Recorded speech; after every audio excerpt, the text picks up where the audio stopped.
For this tutorial, I'm using the Adjust Contrast Highlights Shadows project file. You can find that project file with the media associated with this tutorial. Just double-click on it to open it in Premiere Pro. In Premiere Pro, I'm using the Editing workspace right now. You can reset that by clicking on the Panel menu in the Workspaces panel. Flat-looking footage often has a good range of contrast available. It just needs a little adjustment using the Lumetri Color panel to fill out the available dynamic range. I have a shot here, for example, which is very interesting. We've got a lot of texture in the background, but it's definitely a little flat. And that's because it was shot in S-Log2. I'm going to switch to the Color workspace. And this workspace includes both the Lumetri Color panel and the Lumetri Scopes panel. Both panels are available under the Window menu, but by default, the Lumetri Scopes panel shares a frame with the source monitor. I'm going to make sure the first clip here in the sequence is selected, and I'm interested in particular in the tone controls here in the Lumetri Color panel. Like the Effect Controls panel, the Lumetri Color panel makes adjustments to one selected clip at a time. Now you can use an adjustment layer, or of course you can copy and paste effects, but you're always going to be modifying the controls one clip at a time. In the Lumetri Scopes panel, right now I've got the YC No Chroma Waveform displayed.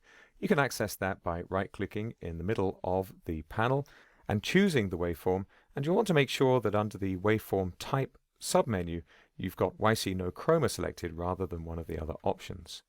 What's useful about the YC No Chroma waveform is that it just shows you luma. There's no indication of color information here, so it's a little bit easier to see what's going on with the brightness in the image. Even if you're not familiar with this waveform display, it can be helpful to see the results of adjustments you make with these tone controls. Just drag a control from one extreme to another and you'll see the waveform display update. Each green dot in the waveform represents a pixel in the image. And when a pixel is at the bottom, it's dark, and when it's at the top, it's bright. And though there are a couple of number scales here for you to refer to, we've got here IRE and the RGB 8-bit video scale, really you can kind of see 0 as dark as it gets and 100 as bright as it gets. So here I'm going to take the exposure control and drag it right the way down. And now I'm going to take it to the right and take it all the way up. And you can see the result in the image and also in the waveform. You can reset any of these controls by double-clicking on them. Here I'm double-clicking on this exposure control and we're back to our default. You'll notice that with the exposure control, you'll generally get a more natural looking adjustment to the brightness of the image without going beyond these 0 to 100 IRE limits. I'm going to just brighten this up a little bit just to get those highlights up. You can see where the leaves have caught the light in the corner of the screen here. We don't want it to really burn out, but we want it to be nicely lit. And as the horizontal axis of the waveform display matches the horizontal axis of the image, you can see we've got these bright pixels appearing in the highlights of the image. And now let's try each of the other controls. I'm going to increase the contrast. And you can see that expands the waveform. It spreads it so I get even stronger highlights. But you'll notice these darker pixels are reaching further down as well. And already the image is looking more natural. Next up, I've got my highlights. And if I stretch this from one extreme to the other, you can see this is taking that middle high band and lifting it and dropping it. Again, I'm going to pull this up a little bit. The shadows is the reciprocal range of pixels in the darker areas of the picture. You can see it's pulling down that main band across the lower range of the waveform. Again, now the image is starting to come alive. The whites is the absolute highlights. You can see it stretching the whole image up there. And the blacks is the black level. You can see as I pull this down, the darkest pixels in the image are hitting that 0 line. Now we've got a good range of contrast in our image.